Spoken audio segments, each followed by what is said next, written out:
अस्सलाम वालेकुम दोस्तों। हिस्ट्री की सबसे ज़्यादा डिस्ट्रक्टिव वॉर वर्ल्ड वॉर 2 जिसके बारे में आधी हमने बात कर ली थी एक वीडियो में, जबकि इसके आधे हिस्से पर बात करना अभी बाकी है।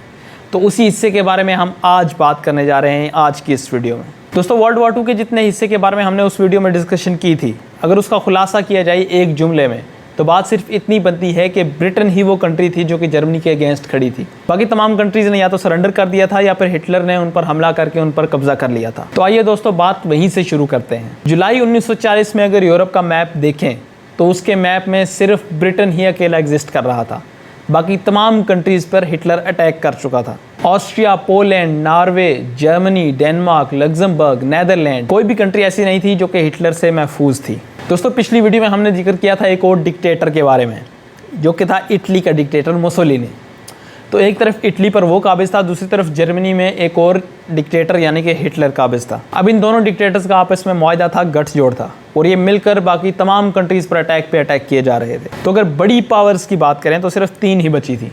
एक था जर्मनी, दूसरा सोवियत यूनियन और तीसरा था ब्रिटेन। अब चूंकि जर्मनी और सोवियत यूनियन के दरमियान नॉन एग्रेशन पैक्ट साइन हो चुका था, जिसका पिछली वीडियो में मैंने जिक्र किया था, इस वजह से सोवियत यूनियन और जर्मनी के दरमियान कोई भी जंग का खतरा नहीं था और जर्मनी को सोवियत यूनियन से कोई खतरा नहीं था। अब सिचुएशन ऐसी बन गई थी कि जर्मनी में हिटलर बहुत ही ज़्यादा ताकतवर नज़र आ रहा था और उसकी मुखालफत करने वाला एक ही मुल्क बचा था जो कि था ब्रिटेन। अब यहाँ सवाल ये पैदा होता है कि ऐसी पावरफुल कंडीशन में हिटलर हारा कैसे, ऐसी पावरफुल सिचुएशन को चेंज कैसे किया गया और ब्रिटेन ने क्या स्ट्रेटेजी अपनाई हिटलर को हराने के लिए। इसके बाद होने वाले तमाम वाकयात और सारी सिचुएशन को एनालाइज करेंगे हम आज की इस वीडियो में। तो वीडियो के एंड तक देखिए। वीडियो के पहले पार्ट में मैंने आपको बताया था कि वर्ल्ड वॉर 2 स्टार्ट कैसे हुई और इसमें हम डिस्कस करेंगे कि इसके मेन वाकयात और ये एंड कैसे हुई। अब जब हिटलर ऐसी पावरफुल कंडीशन में था तो उसने सोचा कि इतने मुल्कों पर मैंने कब्जा कर लिया है, पूरे यूरोप पर मेरा कब्जा है, तो ब्रिटेन अब मुझसे जंग करने की मजाल नहीं करेगा। वो ऑफ कोर्स सरेंडर करेगा या फिर पीस ट्रीटी साइन करेगा, जबकि हकीकत में इसके बिल्कुल उल्ट होता है। विंस्टन चर्चिल अपनी कौम से पुरजोश खिताब करते हैं जिसमें वो कहते हैं वी शैल नेवर सरेंडर, हमें कभी भी सरेंडर नहीं करना चाहिए। इस तकरीर से उन्होंने एक बात तो वाज़ेह कर दी कि चर्चिल और हिटलर के दरमियान कोई भी अमन का माहिदा तय नहीं पाया जा सकता।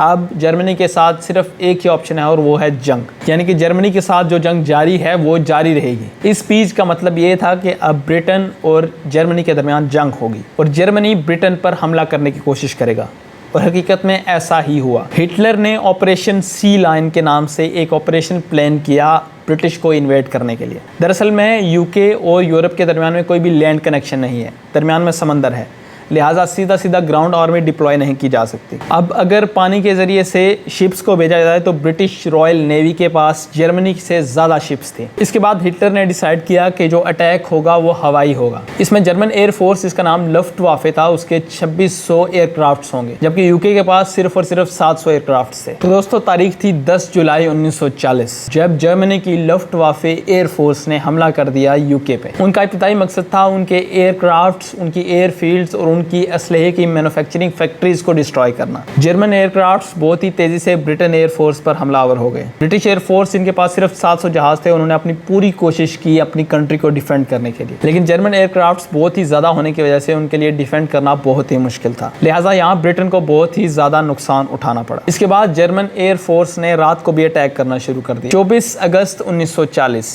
ये भी ऐसी ही एक रात थी जिसमें हमला हो रहा था, लेकिन कुछ जर्मन पायलट्स ने गलती से लंदन शहर पर बॉम्ब फेंक दिए। इससे लंदन शहर में भारी नुकसान के साथ साथ बहुत ही ज़्यादा सिविलियंस भी मारे गए। विंस्टन चर्चिल ये देखकर हैरान रह गए कि पहले तो सिर्फ एयरफोर्स वर्सेस एयरफोर्स था, लेकिन अब ये सिविलियंस को भी बीच में ला रहे हैं। उन पर हमला किया और उन्हें ज़ख्मी किया गया, उन्हें बहुत ही ज़्यादा जानी नुकसान उठाना पड़ा। विंस्टन चर्चिल ने कहा कि अब मैं भी सेम ही करूँगा।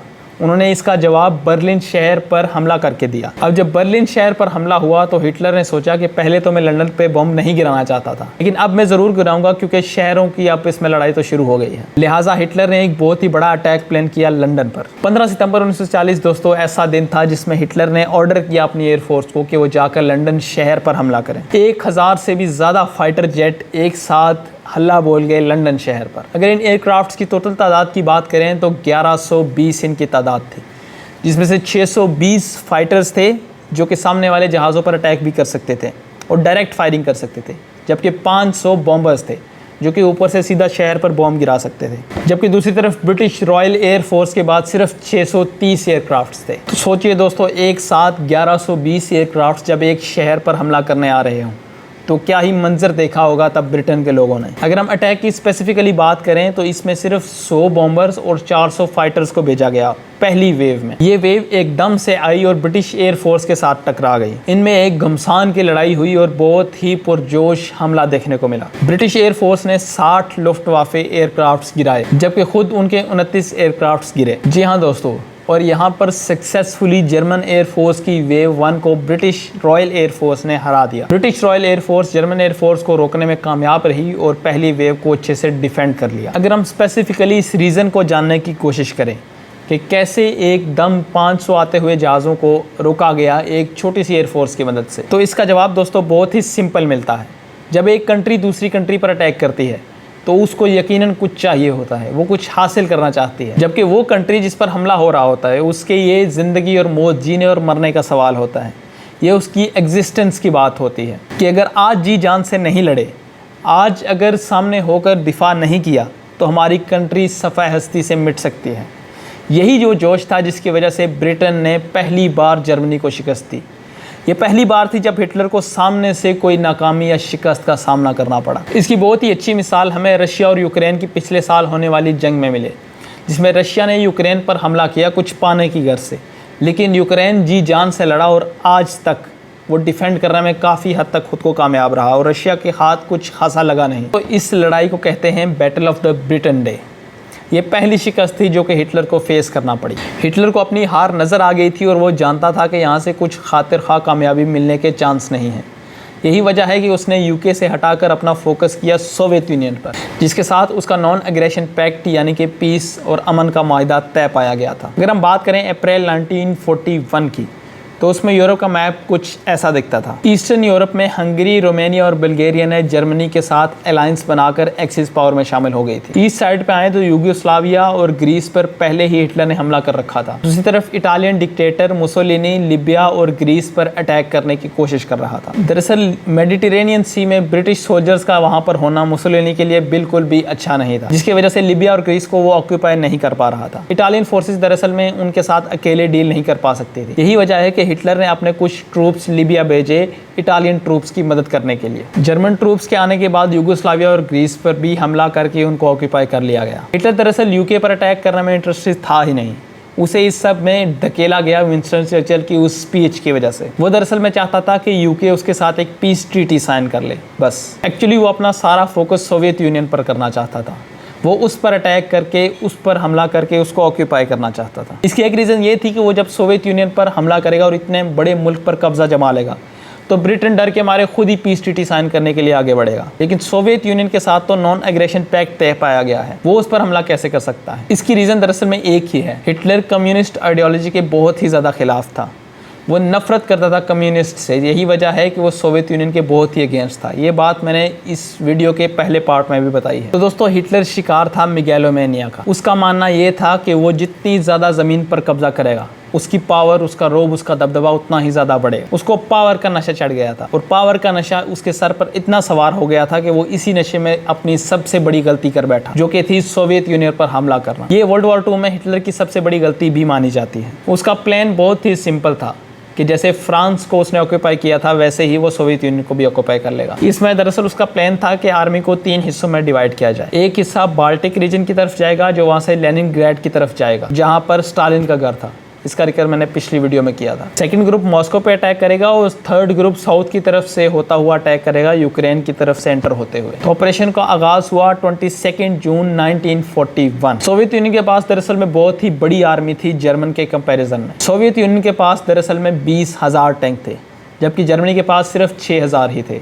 लेकिन टेक्नोलॉजी वाइज हिटलर के पास अपर हैंड था, यानी जर्मनी की टेक्नोलॉजी सोवियत टेक्नोलॉजी से काफ़ी ज़्यादा बेटर थी। अपनी हिफाजत करने के लिए सोवियत यूनियन ने ब्रिटेन के साथ हाथ मिला लिए और वो एलाइड पावर का हिस्सा बन गया। अब ब्रिटेन और सोवियत यूनियन ने मिलकर एक प्लान बनाया जिसके ज़रिए असलहा और बाकी जंग का सामान यूके से सोवियत यूनियन ट्रांसफ़र किया जाएगा।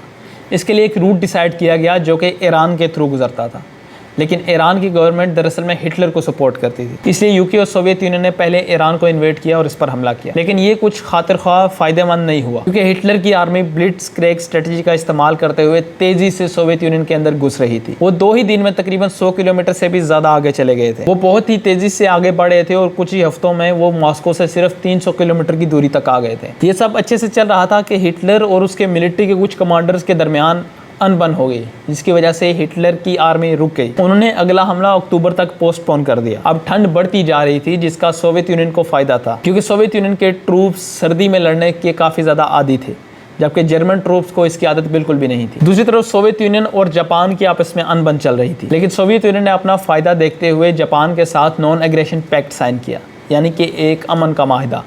और जो ट्रूप्स वहाँ जापान के साथ लड़ रहे थे वो भी अब आकर जर्मन ट्रूप्स के साथ लड़ सकते हैं, जिसकी वजह से सोवियत यूनियन को काफ़ी ज़्यादा फ़ायदा हुआ। दिसंबर 1941 में कहानी में एक बहुत ही बड़ा ट्विस्ट आ जाता है कि जापान ने अचानक अमेरिका के पर्ल हार्बर पर हमला कर दिया। अमेरिका की तकरीबन 2300 से ज़्यादा सोल्जर्स मारे गए और अमेरिका अभी तक वर्ल्ड वॉर 2 में बिल्कुल भी इन्वॉल्व नहीं था। यूरोप में जो भी हुआ अमेरिका ने वो देखा, लेकिन उस पर बिल्कुल भी कोई रिएक्ट नहीं किया। वर्ल्ड वॉर 1 में जो कुछ हुआ उसको मद्देनज़र रखते हुए अमेरिका ने वर्ल्ड वॉर 2 से दूर रहने में ही भलाई समझी, लेकिन जब पर्ल हार्बर पर अटैक हुआ तो अमेरिका ने ऑफिशियली वर्ल्ड वॉर 2 में एंट्री की और जापान के अगेंस्ट वॉर डिक्लेयर कर दी। अमेरिका दरअसल में एलाइड फोर्सेस का हिस्सा बना, जिसमें यूके, सोवियत यूनियन और चाइना जैसी बड़ी कंट्रीज शामिल थी। अमेरिका ने वॉर में एंटर होने से पहले कुछ महीने तैयारी पर भी लगाए। साल 1942 के आगाज़ में थाईलैंड और कंबोडिया जैसी कंट्रीज पर जापान ने पहले ही हमला करके उन पर कब्जा कर लिया था। इसी साल यानी कि 1942 के मिड में हिटलर ने दरअसल में फोकस किया साउदर्न सोवियत यूनियन पर, ताकि उसकी वो सप्लाई चेन काटी जाए जो कि ईरान से आ रही है। और स्टालिनग्राड के शहर में एक बहुत ही भयानक लड़ाई हुई,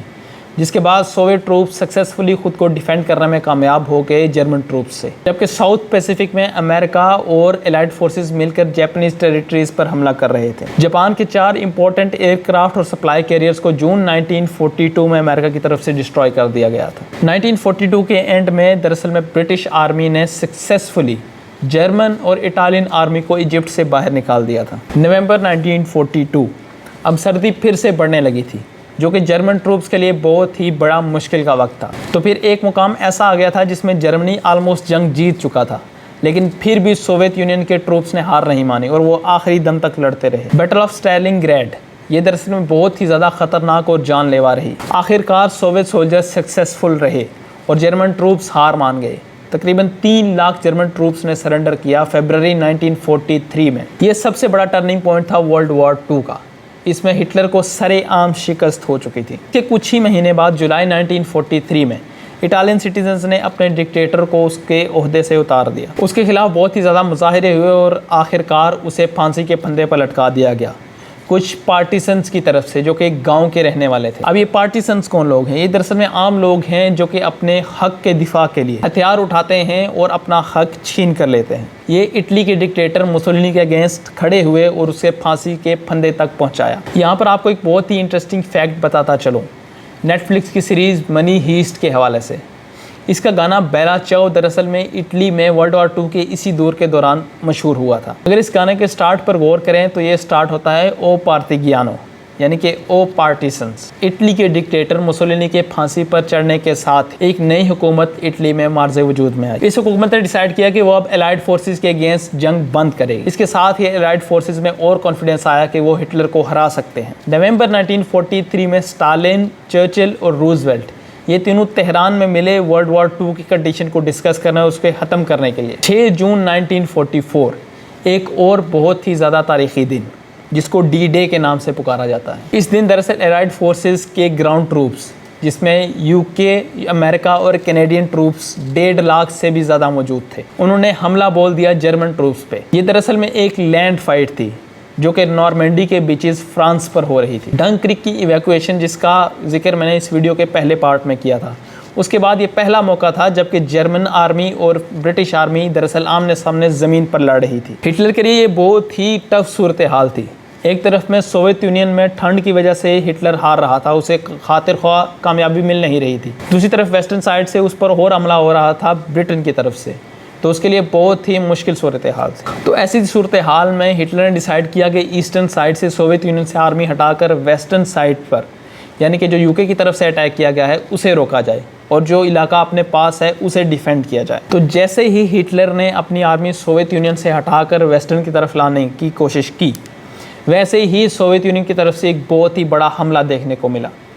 ये बहुत बड़ा काउंटर अटैक था। 2 महीने के मुख्तसर अरसे में 600 किलोमीटर ज़मीन वापस ले ली गई जर्मन आर्मी से। इसके साथ ही पोलैंड, चेकोस्लोवेकिया, हंगेरी और रोमानिया ये भी सोवियत आर्मी के कब्जे में आ गए थे। दूसरी तरफ साउदर्न फ्रांस में भी अलाइड फोर्सेस आ गई थी। यूगोस्लाविया ने अपने बलबूते पर ही जर्मन ट्रूप्स को अपने मुल्क से बाहर निकाल दिया था। जर्मनी पर अब तीनों साइड से हमला हो रहा था।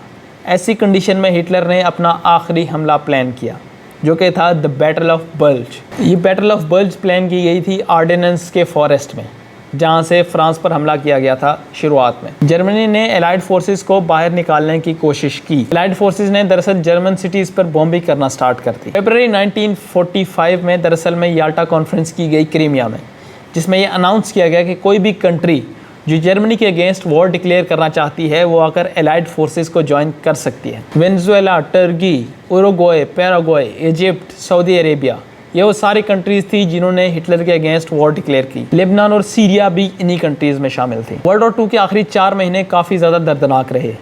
हर रोज़ तकरीबन 30,000 से भी ज़्यादा लोग मारे जाते थे। जैसे जैसे एलाइड फोर्सेस आगे बढ़ती जाती तो उन्हें हिटलर के कैंप्स के बारे में पता चलता कि उसकी आर्मी कहाँ कहाँ पे है।